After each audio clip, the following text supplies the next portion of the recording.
Welcome to the Core Women Podcast, the place for women entrepreneurs, authors, and self-starters looking to build community and gain valuable insight through expert interviews with women at the top of their game. Join your host, podcaster, producer, expert coach, entrepreneur, and author, Dr. Summer Watson, as she aims to inspire and empower you through these candid conversations. Lean in and embrace the journey.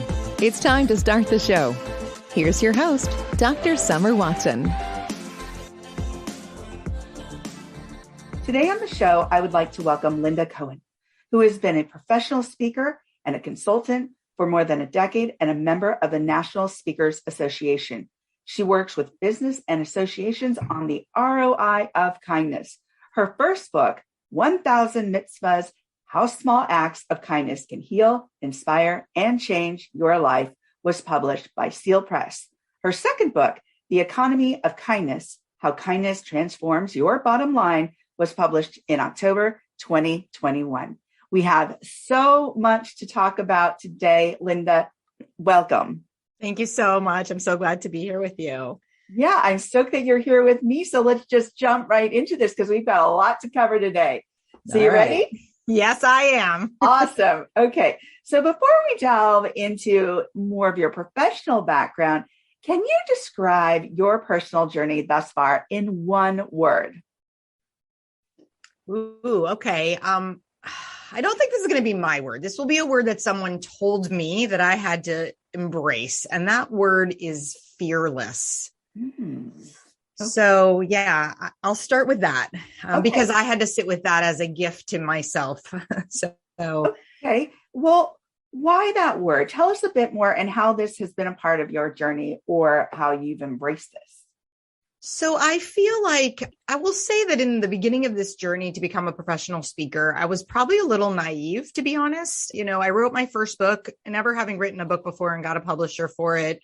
Didn't know that that's sort of a hard thing to do, or like not everybody out of the gate gets that opportunity, but I wasn't daunted by that for some naive reason. And so I have a close personal friend, and maybe about 8 or so years ago, she said, you know, Linda, you're fearless. Like you'll just try anything. You'll jump in, you know, you'll try things. And you wrote a book and, you know, you're speaking, you did a TED Talk, all these things that for me were just sort of putting one foot in front of the other and didn't necessarily feel like they were super courageous or anything. But I kind of embraced that idea that, you know, leap and the net will appear. It's like a phrase and people talk about that. I think it's some kind of a beautiful saying and I'm not sure who said it, but I guess that's where I say, you know what?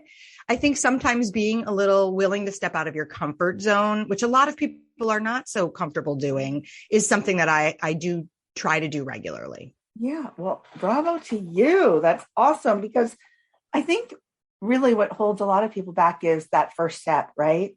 Taking that first step, recognizing that that's something that they want to do. And yet you've taken the first step, the second step, the third step, and here you are today doing all these incredible things. So let's get right into the topic of kindness. I see that word behind you.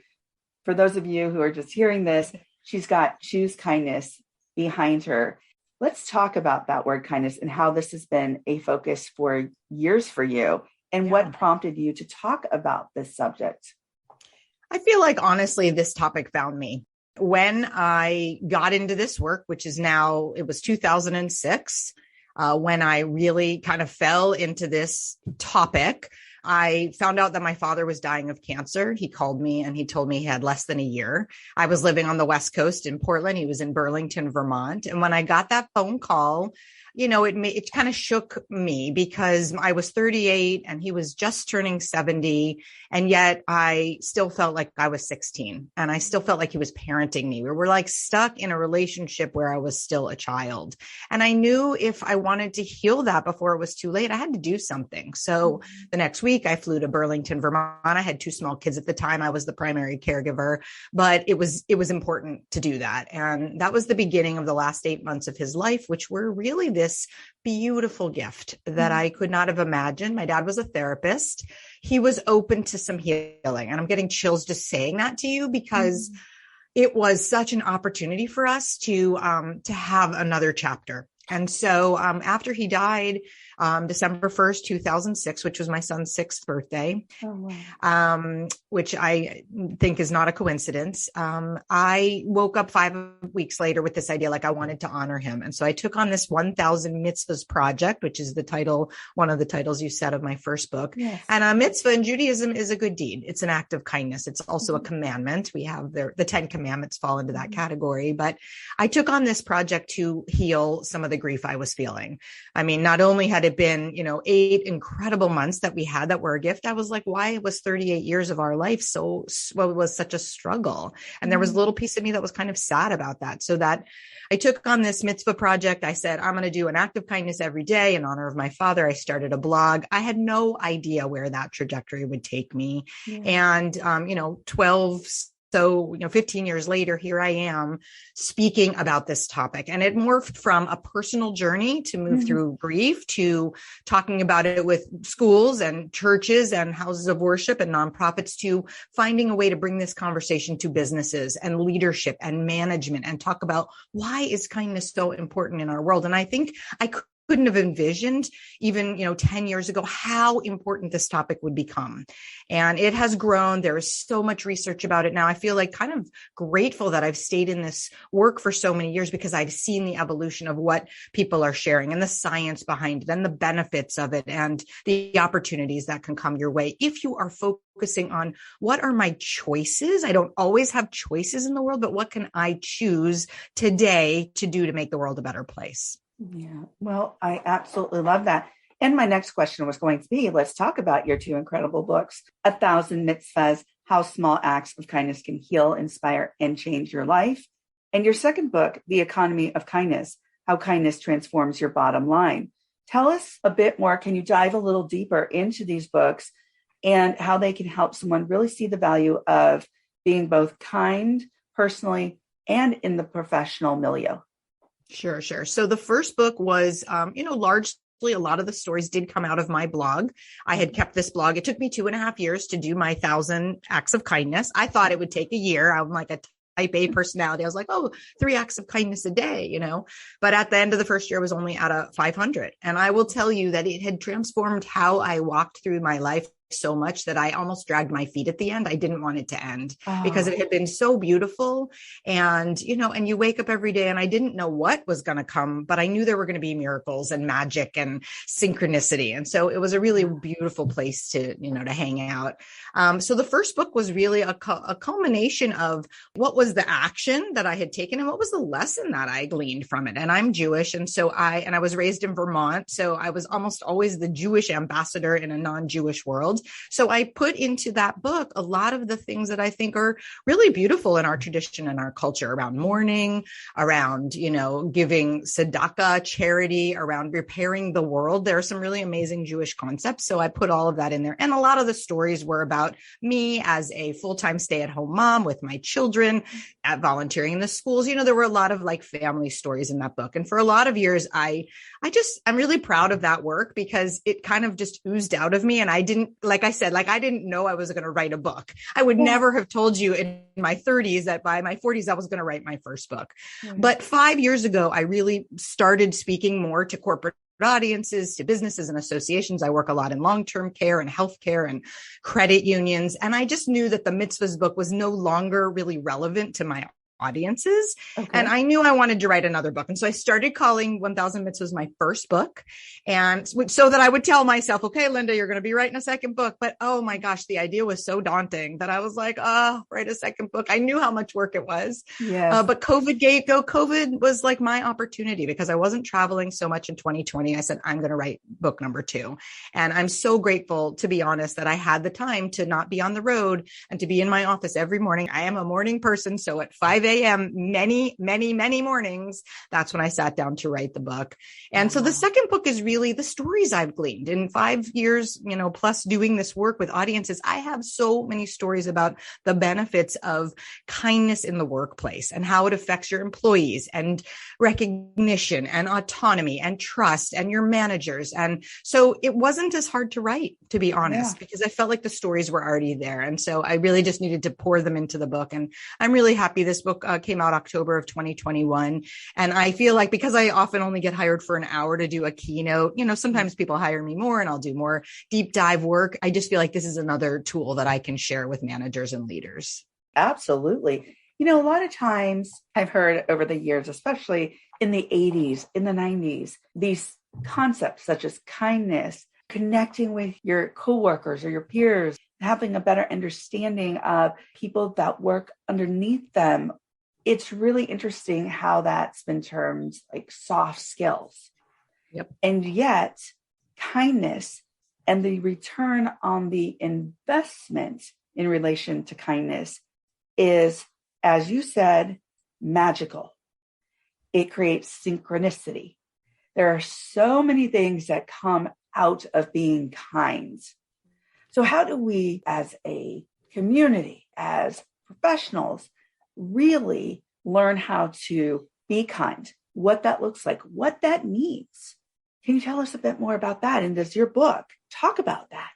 100%. 100%. I think there are tips and tools and ideas that I share that are, so simple. This is an idea. I mean, honestly, when you are in a work like mine, it's like, who doesn't know about this? It sometimes stops me to say, well, I'm talking about something that is not rocket science. And yet I remind people, I help them remember how simple it is. So I'll say just two things. When you talked about, in the 80s and 90s, the thing I kept hearing a lot when I started this work was kindness is a weakness. And that sort of was the rhetoric that people would talk about in the business world. And I have to say I feel like there has been seismic shifts because of the pandemic. People realize that an authentic leader, a leader who is vulnerable, I've seen it on LinkedIn, I've seen it in stories, I've seen it, in my audiences, when a manager is vulnerable, it makes them human. It makes them connect to the employee in a way that they never would have. Being in Zoom calls now where your cat is walking behind you or you're getting to see the children running around, that whole professionalism has gotten changed, during the pandemic. So I feel like that has given us an opportunity to realize how important compassion, empathy, and kindness are as leaders work with their employees.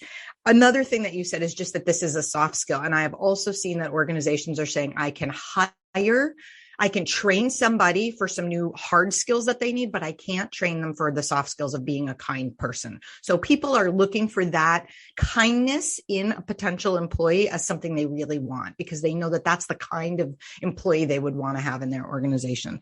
And finally, I just want to say that I started asking audiences probably 5 years ago, tell us a time. And I usually will do this as a partner activity when we were live, but now I've started doing it as a chat exercise, or having people just in the Zoom calls share it.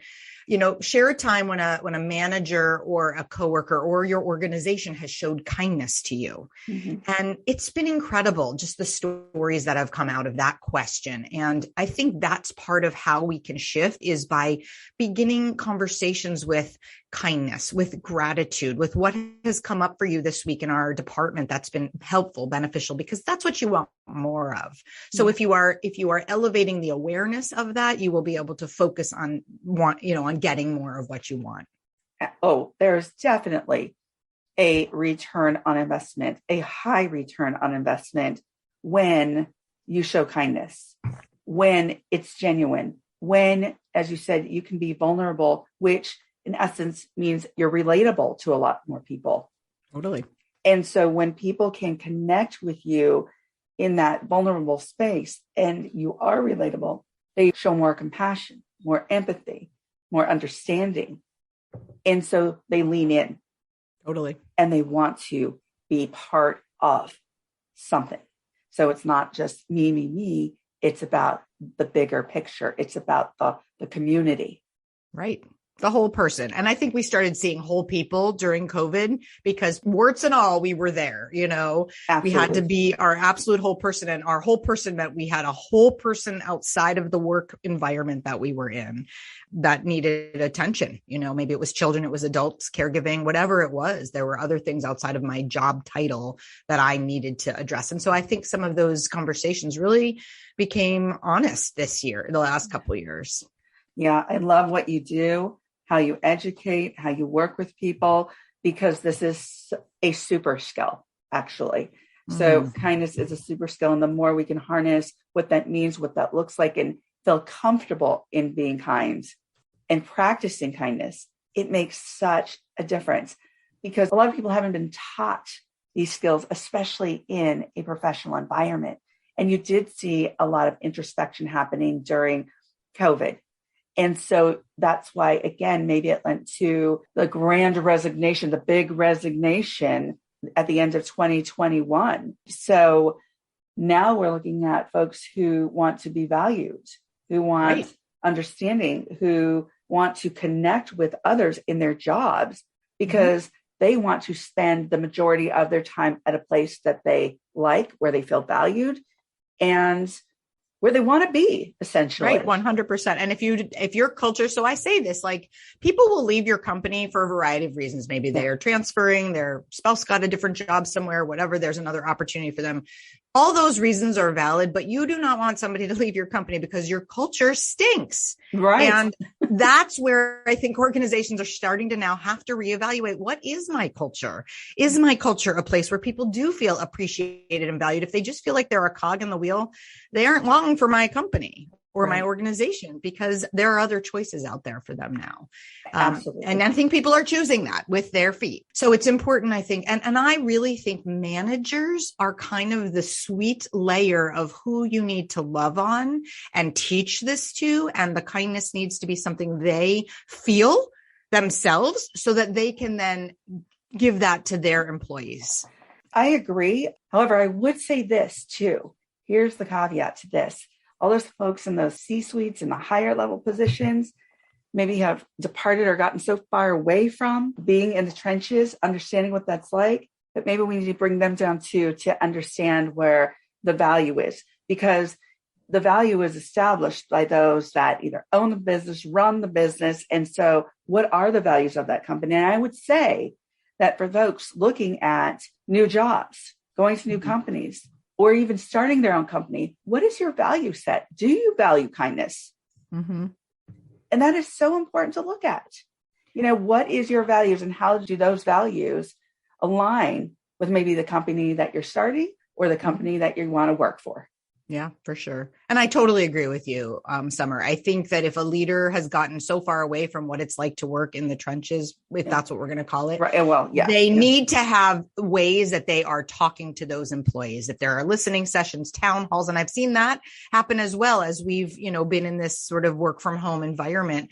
A lot of organizations that I've been hired maybe to do a town hall for them to set the stage about talking about kindness. And you have to know what's going on for your employees. And if you're so far removed from that you won't know the challenges they're having. There won't be any way you can fix it. I want to just give you, I know I've shared this on other podcasts, but early in the pandemic, there was a company out here, smallish company. So it was, I think there was relationships with the CEO to the employees, and he was very hands-on. But some of the employees out here, the headquarters was in downtown Portland, Oregon, and was empty because everybody was working from home.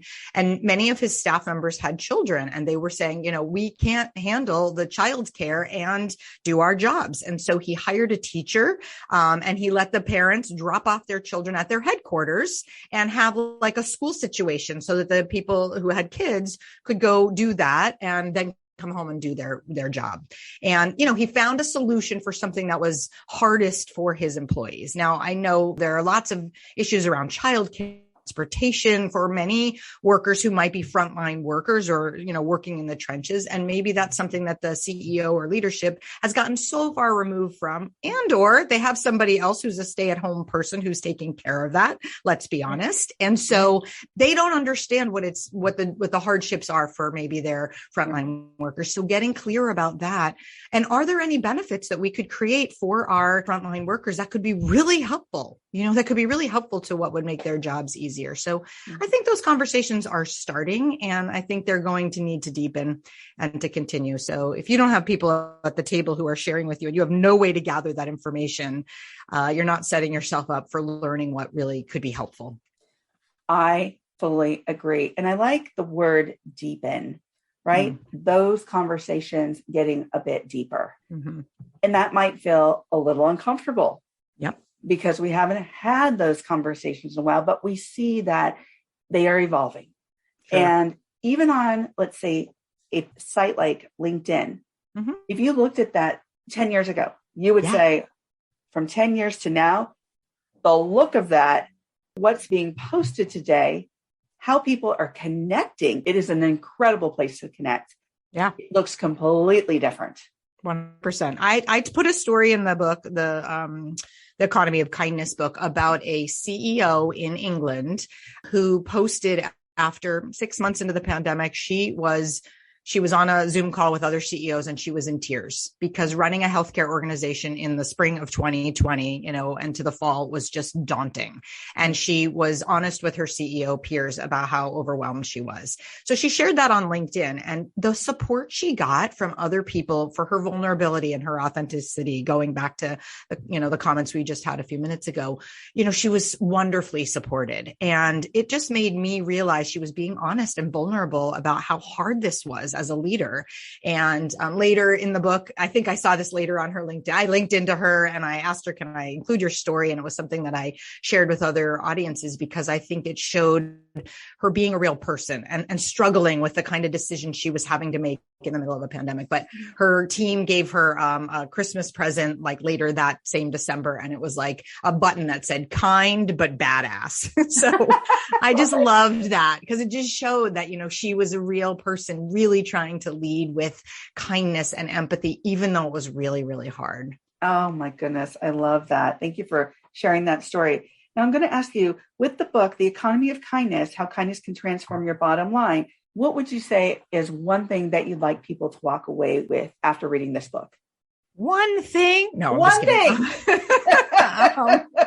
One thing. I know there are many things. I know. Let me think. I guess I want to bring to the forefront that it is not that hard to start these conversations. It might be a switch of just the way you phrase things. It might be a conversation with different people in your organization, but the ideas, I think, and also I'm a storyteller because I'm a speaker. So I make my points through stories, and I got to share a lot of the incredible stories I had heard over the last, 5-8 years. So I hope that that's what people will walk away with, is the story will illustrate the point that they can do that same thing within their organization. And I know that's very vague. I haven't given you a clear, but I do include pro tips in there, ways that you can recognize your staff. Why isn't kindness important? Well, you want to be able to recruit great talent and you want to be able to retain them. Those are like my two biggest reasons why I think kindness is important to your bottom line, because we know that revolving door costs a lot of